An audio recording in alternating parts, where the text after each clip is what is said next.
When I listen back to Keeping Up with the Joneses, it's a record that I'm very, very proud of, and at the same time I'm a little disappointed about.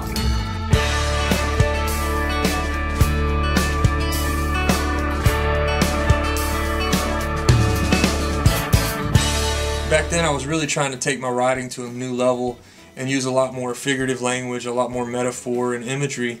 But that's not to say that the writing was any less autobiographical. I went to school and hand-me-downs from my cousin. Baggy britches seemed to suit me well. By the time I'd written all the songs for the record and was ready to go in and record, I knew I wanted a change of scenery. I knew I didn't want to go back to Maysville and record it there.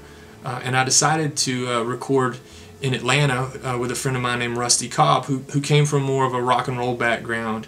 He was a great guitar player.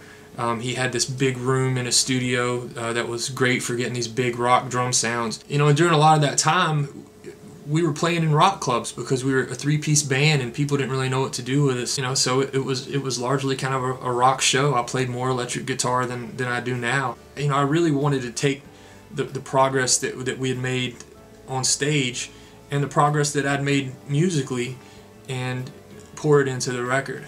Early on, most of the trial and error I went through was in the studio. That's where I explored new ideas. By the time I made Keeping Up with the Joneses, I'd gotten pretty decent at working with GarageBand and Logic, and that allowed me for the first time to actually do pre-production and explore a lot of those things before I went to the studio. So I would have some specific kind of instruction to give the guys playing on the record. Love is a compass, it'll turn you around 180 degrees, the arc of a rainbow. It's a promise made, it's a promise kept.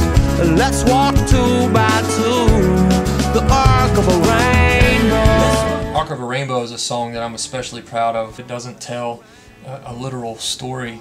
I was really more interested in how the song made me feel and how it worked with the music. Let's walk 2 by 2, the arc of a rainbow, yeah. I've never been able to play that song live because I can't play that guitar part and sing it at the same time. I've practiced it over and over and I just can't do it.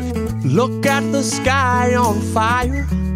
Who struck the match? Who fanned the flame? Actually, on the song Sweet Sorrow, on the record, we used the vocal take that I recorded here in my office at home, and you can hear the sort of natural reverb from the sheetrock on the walls, you know, and I just thought it was kind of cool. I knew the song would never be on the radio or anything, so I was able to just keep it. It's time, it's time, it's time. So long, farewell, Godspeed, my friend. Sweet sorrow's overdue, yeah.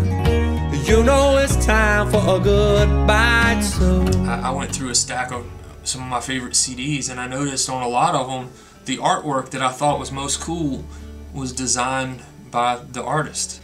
And so I got out the old sketchbook and started doodling, and started out just doing a bottle.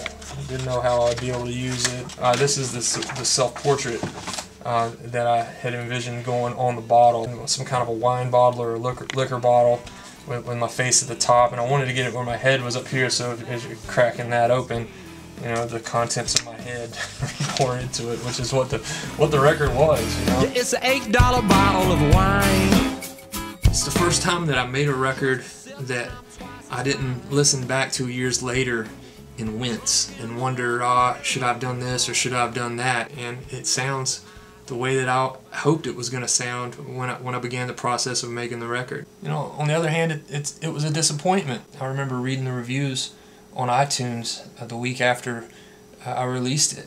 It was so bizarre to you know, have people call me a sellout because my record sounded different. You know, this was every bit as independent as all my other records. It really hurt and gave me pause, and I think, you know, there was definitely a reason why it was 3 years later before I came out with my next record. I was sort of afraid. It was the first time that I had went in and done what I set out to do and had it sort of rejected. It taught me a lesson that making records is risky business. And, you know, you really have to put yourself out there, and there's no guarantees that people are gonna like it. I've traveled far and wide across the countryside, and it's been a long right. I still hope that maybe one day that the record's going to get its day in the sun, that people will go back and listen with fresh ears and realize what I was trying to do. Yeah, yeah. Let's drink and be merry.